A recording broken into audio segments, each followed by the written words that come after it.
সঙ্গীন প্রণয়াসক্তি লিখেছেন সুরায়া রাফা। পর্ব ৮, বর্ধিতাংশ।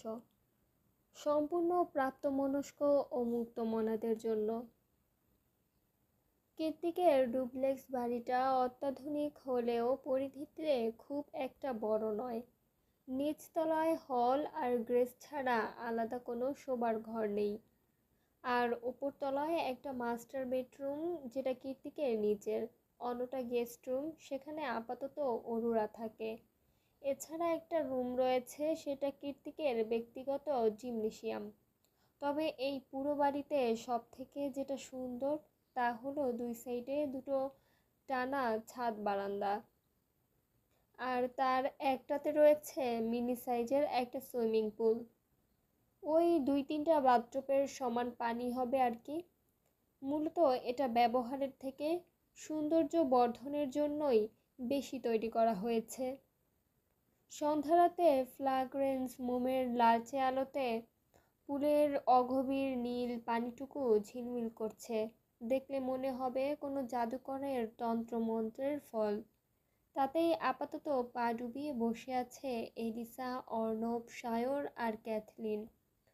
যদিও বাইরে হুহু ঠান্ডা, তবে সেটাই উপভোগ করছে ওরা। এলিসা, অর্ণব আর সায়র হলো কীর্তিকের বেস্ট ফ্রেন্ড, পরিবারও বলা চলে। ওদের সবার জীবনেই কোনো না কোনো অপূর্ণতা দিয়ে ঘেরা। চারজনেই পিছুটানবিহীন ছন্নছাড়া মানুষ। সোজা পথে না হেঁটে আঁকাবাঁকা পথের অ্যাডভেঞ্চার শিহরণ পেতেই বেশি পছন্দ করে ওরা। সামনে থেকে সব কিছু স্বাভাবিক মনে হলেও মূলত চারজনের জীবনেই এক একটা গোলকধাঁধা, আর সেই কারণেই হয়তো ওরা সোলমেট। দীর্ঘদিনের বন্ধুত্ব ওদের। কীর্তিক এখনো ভেবে পায় না ওর মতো একগুঁয়ে বদমেজাজি রকচটা মাথা গরম ছেলের সাথে ওরা এতগুলো বছর কিভাবে কাটিয়ে দিল, তাও উইথআউট এনি কমপ্লেইন। ছাদ বারান্দাটার রেলিং ঘেঁষে দাঁড়িয়ে মেঘলা আকাশের পানে এক নাগারে নিকোটিনের ধোঁয়া ওড়াচ্ছে কীর্তিক। সেদিকে মুগ্ধ নয়নে তাকিয়ে আছে ক্যাথলিন হলো এলিসার কাজিন, বয়সে ওদের থেকে বেশ ছোটই। অনুর বয়সী হবে হয়তো। তবে কেন যেন কীর্তিকের প্রতি ওর অন্যরকম দুর্বলতা। ওর কোনো বাইক রাইড কম্পিটিশন মিস করে না ক্যাথলিন। এছাড়া বাইক রেসিং ফ্যান ক্লাবের টপ ব্যাচ ও ওর দখলে, আর সেখানে কীর্তিক থাকে সব সময় নাম্বার 1 ট্রেন্ডিংয়ে। মোট কথা, রাইডার জেকে খুব বড় ভক্ত ক্যাথলিন। যদিও কীর্তিকের এসব বিষয়ে বিন্দু মাত্র ধারণা নেই। ও তো কেবল নিজের ছন্নছাড়া হৃদয়টাকে একটুখানি প্রশান্তি দেওয়ার জন্যই জীবনটাকে অযাচিত বিপদের মুখে ঠেলে দেয়। কেন যেন এই ব্যাপারটায় এক পৈশাচিক আনন্দ পায় কীর্তিক। ক্যাথলিনের ভালো লাগার ব্যাপারটা এলিসা সহ বাকি দুজনও জানে, তবে বয়সের দোহাই দিয়ে কেউই খুব একটা পাত্তা দেয় না। আজ কীর্তিকের জন্মদিন বলেই কেঁদে কেটে হাজারো অনুরোধ করে তবেই এলিসার সাথে এসেছে সে। সাথে করে কীর্তিকের জন্য গিফটও এনেছে। তবে সে গিফট এ জীবনে কীর্তিক খুলে দেখবে কিনা বলা বাহুল্য। বৃষ্টিতে আটকে গিয়ে অনু এখনো ফেরেনি বলে সারা সন্ধ্যা অরুও আর নিজের রুম থেকে বের হয়নি। তবে এখন তো বৃষ্টি কমেছে, আপা ফিরল কিনা তা দেখতে কেবল রুমের বাইরের করিডোরে পা রেখেছিল অরু। ঠিক তখনই ছাদ বারান্দা থেকে হাঁক ছেড়ে ডেকে উঠল এলিসা, এই যে শোনো, আমাদের সবার জন্য হট কফি বানিয়ে নিয়ে আসো তো। এলিসার কথায় বাদশাদে সায়র খানিকটা গলা নামিয়ে বলে, ওই কাকে কি বলছিস? ও কি সার্ভেন্ট নাকি? ও কীর্তিকের স্টেপ সিস্টার। অবাকের চরম সীমানায় গিয়ে এলিসা বলল, কি বলছিস? কিন্তু কীর্তিক যে বলল treat her like a servant. Sayor কটমটিয়ে কীর্তিকের দিকে চাইল, যে এখনো ভাবলেশীন হয়ে একইভাবে দাঁড়িয়ে আছে। তারপর চোখ ঘুরিয়ে এলিসাকে বলে, আমাকেও একই কথা বলেছে বাদরটা। বোনকে বোন বলে পরিচয় দেয় না, কতটা খারাপ ভাবতে পারিস? ব্যাপারটা আন্দাজ করতে পেরে তখনই অরুকে নিষেধ করার জন্য করিডোরে উকি দিল এলিসা, কিন্তু দেখলো অরু সেখানে নেই। নিজের কথায় এই মুহূর্তে নিজেই লজ্জিত ও।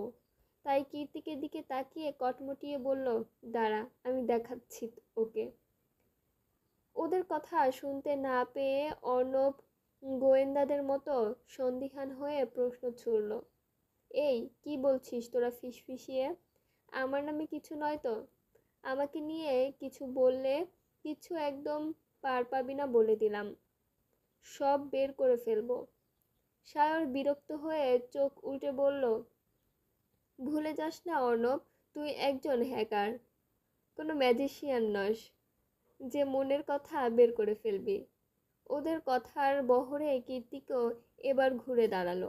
তৎক্ষণাৎ কথা ছুড়ল এলিসা, যে কে ওরও তো ওর বোন হয়, আগে বলিসনি তো। কীর্তিকের সোজাসাপটা জবাব, বোন হয় না তাই বলিনি। তাছাড়া ও কেন আমার বোন হতে যাবে? আমার বোন হওয়া কি যোগ্যতা আছে ওর? এলিসা পাল্টা প্রশ্ন করলো তার আগেই ট্রেতে করে সবার জন্য গরম গরম কফি নিয়ে হাজির হয় অরু। অরুর অবশ্য কফি চাওয়াতে তেমন একটা ইগোতে লাগেনি, কফি তো চেয়েছে। তাছাড়া বাড়ি বয়ে আসা সবাই তো মেহমান, এতটুকু নিঃসংকোচে করাই যায়। কিন্তু অরুকে এক নজরায় মোটেই ভালো লাগেনি, আর সেটা হলো ক্যাথলিন। মনেও এই ব্যাপারটা নিতেই পারছে না, যেখানে ও হাজার চেষ্টা করে তবেই কীর্তিকে একটু চোখের দেখা দেখতে পায়, সেখানে এই ব্রাউন স্কিন লম্বা চুলওয়ালা মেয়েটা কিনা কীর্তিকের বাড়িতে 24 ঘন্টা থাকে, দিন রাত কীর্তিকের মুখোমুখি হয়, ওর সাথে কথা বলে, হাসাহাসি করে। ব্যাপার ভাবতেই ক্যাথলিনের কেমন গা জ্বলে উঠল। কোনো এক অজানা কারণে হুট করেই মেয়েটার প্রতি রাগ উগরে আসছে ওর। অরুর ঠোঁটের কোণে লেগে থাকা হালকা আন্তরিকতা মাখা হাসিটা দেখে একান্তে ফুসফুস করছিল ক্যাথলিন। তখনই ওর দিকে কফির কাপটা এগিয়ে দেয় অরু, কিন্তু ক্যাথলিন তো এটা নিবে না, সবার সামনে ফিরিয়েও দিতে পারবে না, তাই ইচ্ছে করেই গরম কফিটা উল্টে ফেলে দেয় ও। তবে অসাবধানতায় পুরো কফিটাই অরুর হাতে ছিটকে পড়ল। কফিটা ছিল ধোয়া ওঠা আগুন গরম, তবুও অরু চেঁচালো না, কেবল আহ শব্দের মৃদু আর্তনাদ বেরিয়ে এলো ওর মুখ থেকে। তৎক্ষণাৎ ওর কাছে ছুটে এলো সায়র। অন্যরাও ব্যস্ত হয়ে পড়েছে ও ঠিক আছে কিনা দেখার জন্য, শুধু কীর্তিক ছাড়া। ও এখনো নিজের জায়গাতেই স্থির দাঁড়িয়ে সবটা দেখছে। নিজের অজান্তেই কখন যে হাত দুটো মুষ্টিবদ্ধ করে ফেলেছে হদিস নেই তার। সায়র তাড়াহুড়ো করে অরুর হাতটাকে টেনে উল্টে পাল্টে দেখে নিল, হাতের অনেকটা জায়গা ধরে লালচে বর্ণ ধারণ করেছে। অরু চোখ মুখ এখনো খিচে বন্ধ করে বসে আছে, মুখে কোনো রা নেই, কেবল চোখ দিয়ে টুপ টুপ করে ঝরে পড়ছে ব্যথাতুর নোনা জল। Are you okay baby? উদ্গ্রীব হয়ে প্রশ্ন করলো সায়র। ওরও জবাব দিল না, বসে রইল একইভাবে। ওর হাতে জ্বালা করছে ভেবে পুলের শীতল পানিতে হাতটা ডুবিয়ে দিল সায়র।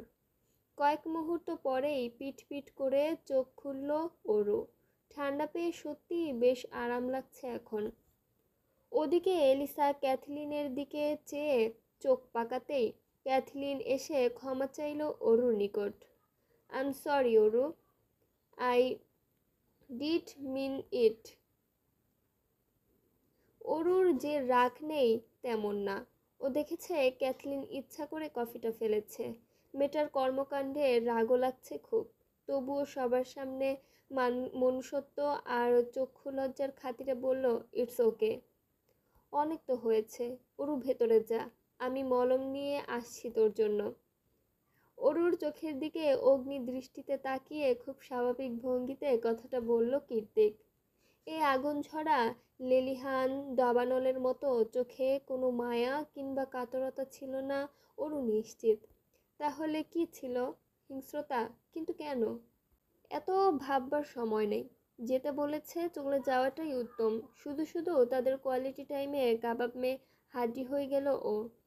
ব্যাপারটা ভেবে লজ্জায় মাথা নিচু করে ছাদ বারান্দাটা ত্যাগ করে ওরু রুমে পা রেখেছে কি রাখেনি তার আগেই ওর রুমে ঢুকে ধাপ করে দরজা বন্ধ করে দেয় কীর্তিক। এর আগে কখনোই এমনটা করেনি ও, তাই এমন হঠাৎ আগমনে ওরু একটু ভয়ই পেল। দুকদম পিছিয়ে পিঠ ঠেকালো শক্ত দেয়ালে। ফুল স্লিভ টি শার্টের দু হাতা ওপরে তুলতে তুলতে ধীর পায়ে ওর দিকেই এগিয়ে এলো কীর্তিক। অন্ধকারের মধ্যে সামান্য ফ্ল্যাশের আলোয় কীর্তিকের ভয়ঙ্কর অগ্নিমূর্তি দেখে ভয়ার্ত ঢোক গিলল ওরু। গলায় কথা আটকে আসছে, তবুও আমতা আমতা করে রিনরিনিয়ে বলল, কফি করেছেন? ভয় লাগছে আমার। How dare you! একটা কোল্ড আর ডোমিনিং কণ্ঠস্বর কানে এলো ওরুর। অজানা অধিকার বোধ উপচে পড়ছে প্রত্যেকটা শব্দে। কি করেছি? ভয়ে ভয়ে শুধায় ওরু। কীর্তিক এগিয়ে এসে ওরুর ছ্যাঁকা লাগা লালচে হাতটা শক্ত করে চেপে ধরল। এবার ভীষণ ব্যথা পেল ওরু। ব্যথায় অনেকটা জোরেই চেঁচিয়ে উঠল, আহ, লাগছে আমার। কীর্তিক থামালো না। ওই হাতটা ধরেই টানতে টানতে ওয়াশরুমে নিয়ে ট্যাপ ছেড়ে দিয়ে শাওয়ার জেল লাগিয়ে ইচ্ছে মতো ঘষতে থাকলো ওরুর দগদগে পোড়া হাতটাকে। বিস্ময়, আতঙ্ক আর ব্যথায় জর্জরিত ওরুর আপনা আপনি হাত চলে গেল মুখের ওপর। ঠোঁট কামড়ে কান্না আটকে বলল, কি করছেন আপনি? কোনো স্বাভাবিক মানুষ কি এতটা ব্যথা দিতে পারে? খুব মনোযোগ দিয়ে ময়লা পরিষ্কার করার মতোই ওরুর হাতটাকে ঘষতে ঘষতে কীর্তিক জবাব দেয়, আমি স্বাভাবিক, তোকে কে বলল? একে তো পুড়ে চামড়া নরম হয়ে আছে, তার ওপর এতক্ষণ যাবৎ এক নাগাড়ে ঘষা মাজার ফলে হয়তো সেটাও উঠে গিয়ে রক্তাক্ত হয়ে গিয়েছে। তাই তো ওরুর কান্নায় এবার জোয়ার এলো। কাঁদতে কাঁদতে নিচে বসে পড়ল ও। পারছি না, ছাড়ুন দয়া করে, ব্যথায় কলিজা ছিঁড়ে যাচ্ছে। এবার কীর্তিক ওর হাত ছেড়ে দিল।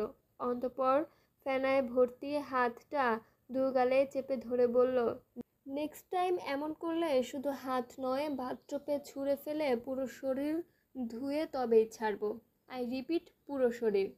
কান্নারত ওরু বলছে, আমি করেছিটা কি? কীর্তিক একটা বিরক্ত মাখা হাসি ছুড়ল ওরুর পানে। তারপর দাঁতে দাঁত চেপে হিসিয়ে বলল, in future don't dare to touch anyone else. আজ সারা রাতেও হয়তো বিদ্যুৎ আসবে না। না, এখনো অনু ফিরেছে। একে তো অনুর জন্য চিন্তায় মাথাটা ফেটে যাচ্ছে, তার উপর সন্ধ্যা রাতের ঘটে যাওয়া অমীমাংসিত ঘটনাগুলো মাথাচাড়া দিয়ে উঠছে বারংবার। বিছানায় আছোয়া হয়ে নিজের ব্যান্ডেজ পেঁচানো হাতটা দিয়ে উদাসীন হয়ে তাকিয়ে আছে ওরু। তখন কীর্তিক ব্যথা তো দিয়েছিল ঠিকই, আবার নিজ হাতে মলম লাগিয়ে ব্যান্ডেজও করে রেখে গিয়েছে। এই লোককে ঠিক কি বলবে ভেবে পায় না ও। পাগল নাকি ভিনগ্রহ বাসিন্দা? ওরুর আনমনা ভাবনার ছেদ ঘটে দরজায় কড়া নাড়ার আওয়াজ পেয়ে। এভাবে অপরিচিতদের মতো নক করায় অবাক হয়ে ওরু নিশ্চয়ই আপা নয়, তাই একটু ঠিকঠাক হয়ে বসে বলল, আসুন। সঙ্গে সঙ্গে দরজা ঠেলে ভেতরে প্রবেশ করে এলিসা। এলিসা মেয়ে, তবে চলন বলন কোনোটাই মেয়েদের মতো নয়।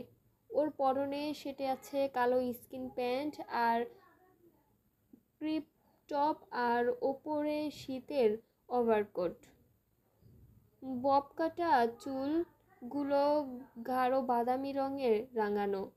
সুন্দর ঠোঁটগুলোতে ম্যাট নুড শেডের লিপস্টিকের আস্তরণ। এক ঝলক দেখে মনে হবে মাত্রই টিভি থেকে বেরিয়ে এসেছে সে। এলিসার কৃত্রিম সৌন্দর্যের কাছে ওরুর অপার্থিব সৌন্দর্যকে নিছকই সাদামাটা আর ফিকে লাগছে। অরুর নিজেরও কেমন যেন সংকোচ বোধ হচ্ছিল, কিন্তু এলিসার সম্মোহীন হাসি আর স্নেহ জড়ানো কণ্ঠস্বর কয়েক মুহূর্তের মধ্যেই তা উবে গেল। পাছে তৈরি হলো ভিন্ন ধারণা, এলিসা মেয়েটা মোটেই খারাপ না। এলিসা রুমে ঢুকেই প্রথমে অরুর হাতটা সাবধানে উল্টে পাল্টে দেখলো, তারপর বলল, ব্যান্ডেজ করার মতো তো এতটাও লাগেনি। তাহলে ব্যান্ডেজ কে করলো? অরু কথা ঘুরিয়ে বলল, আমি করেছি, যাতে তাড়াতাড়ি কমে যায় ব্যথা। এলিসা শব্দ করে হেসে বলল, তোমার অনেক বুদ্ধি, বুঝেছি। এলিসার কথায় অরু হেসে দেয়, তারপর বলে, আমি জানি আপনি মজা করছেন। এই মেয়ে, আপনি করে কাকে বলছো? আমি কীর্তিকের বেস্ট ফ্রেন্ড হতে পারি, কিন্তু আমি এখনো সুইট 16। আমাকে তুমি করে বলবে, বুঝলে? ঠিক আছে আপু, বলবো, কিন্তু বেস্ট ফ্রেন্ড বানানোর জন্য আর মানুষ পেল না। ওই হনুমানটাকে না, মানে কীর্তিক ভাইয়াকে। এলিসা ঠোঁটের কোণে হাসি নিয়ে জবাব দেয়, মানুষ হিসেবে কীর্তিক কেমন আমার জানা নেই অরু, তবে ফ্রেন্ড হিসেবে ওদের তিনজনারই জুড়ি মেলা ভার। আমি খুব লাকি জানো, ওদের মতো বন্ধু পেয়েছি। আমাদের চারজনারই কারোরই টাকা পয়সা কিংবা অর্থবিত্তের অভাব নেই। আমাদের যে জিনিসের সব থেকে অভাব, তা হলো একটা পরিবারের স্বার্থহীন উষ্ণ ভালোবাসার মানুষের অভাব। আমরা চারজনই ভালোবাসার কাঙাল, পরিবারের কাঙাল। তাই হয়তো উপরওয়ালা আমাদের বন্ধুত্বের মতো সুন্দর একটা সম্পর্কে বেঁধে দিয়েছেন। এলিসার কথার পাছে অরু নিঃশব্দে ভারী নিঃশ্বাস নেয়। একটু থেমে এলিসা আবারও বলল, অর্ণব আর সায়রের তাও বাবা মা নেই, কিন্তু আমার কীর্তিকের তো থেকেও নেই। অরু মেকে হেসে জানার ভান ধরে বলল, না আপু, ভুল বলেছেন, কীর্তিক ভাইয়ারও বাবা মা কেউ নেই। এলিসা অবাক চোখে অরুর পানে চাইল, মনে মনে ভাবল, তার মানে এই মেয়ে কিছু জানে না। কি হলো আপু, কিছু ভুল বললাম? কীর্তিকের মা বেঁচে আছে Aru, she is completely alive and living with another man. এলিসার কথায় অরু যেন আকাশ থেকে পড়ল। তাহলে কি এতদিন ধরে ও ভুল জানতো, কীর্তিকের মা মারা যায়নি? এলিসা আরও খানিকটা জটলা খুলবে, তার আগে ক্যাথলিনের বিকট চিৎকার শুনে ছুটে বেরিয়ে যায় এলিসা। পেছন পেছন গিয়ে যায় অরু। হলরুমের মধ্যিখানে বসে থরথর করে কাঁপছে ক্যাথলিন। ওকে চারদিক থেকে ঘিরে রেখেছে অর্ণব আর সায়র। কীর্তিক সেদিকে তাকিয়ে কাউচে বসে বসে আপেল খাচ্ছে। এলিসা দোতলার করিডর দিয়ে এক নজর পরখ করে দৌড়ে নিচে নামলো। অরু সেখানেই দাঁড়িয়ে সবটা বোঝার চেষ্টা করলো। কি হলো হঠাৎ ক্যাথলিনের? নিচে গিয়ে এলিসা জিজ্ঞাসা করতেই অর্ণব জানায়, ক্যাথলিন হাতে ইলেকট্রিক শক খেয়েছে, হাতের অবস্থা বেগতিক, সেই সাথে পুরো শরীর থরথরিয়ে কাঁপছে। এলিসা বলল, কি করে হলো এইসব ক্যাথ? ঘরে তো বিদ্যুৎ নেই। ক্যাথলিন কাঁপা কাঁপা গলায় বলল, আমি জানি না, জেকে ভাইয়া বলেছিল এসপ্রেসো পান করবে, সেটা বানাতেই কফি মেকারের কাছে গিয়েছিলাম। তখনই কথাটুকু শেষ করে আবারও হু হু করে কান্নায় ভেঙে পড়ে ক্যাথলিন। জেকে, তুই আবার কবে থেকে এসপ্রেসো খাস? আগে তো দেখিনি। নিঃসংকোচে আপেলে কামড় বসাতে বসাতে কীর্তিক বলে, আরে ইয়ার, ঠান্ডার মধ্যে একটু তেতো কফি খেতে ইচ্ছে করছিল। তাছাড়া আমি তো আর ক্যাথলিনকে বলিনি, ও নিজেই বলল। আমি ভাবলাম কফি মেকারটা তো অ্যানালগ, ব্যাটারিতে চলে, রিস্কের তো কিছু নেই। এলিসা আড়ালে নিঃশ্বাস ছেড়ে কিচেন কাউন্টারের দিকে এগিয়ে গিয়ে বলল, কোন কফি মেকার, আমি দেখি তো। সঙ্গে সঙ্গে ওর হাত টেনে ধরে অর্ণব। সচকিত হয়ে বলে, একদম না, তোর কিছু হয়ে গেলে আমি শেষ। আশ্চর্য, শেষ মানে? তাছাড়া আমার হবেটা কি? তোকে নিয়ে আমি আর রিস্ক নেব না, ব্যাস। এলিসা নিজের হাতের দিকে হাত টেনে বলল, অর্ণব, হাত ছাড়। না, ছাড়বো না। অর্ণব এই মুহূর্তে খুবই সিরিয়াস। অন্য সময় হলে হয়তো এলিসার কথাই শুনতো। সায়র এদের সিনেমেটিক কাহিনী দেখে বিরক্তি প্রকাশ করে বলল, গাইস প্লিজ, গভীর রাত হয়ে যাচ্ছে।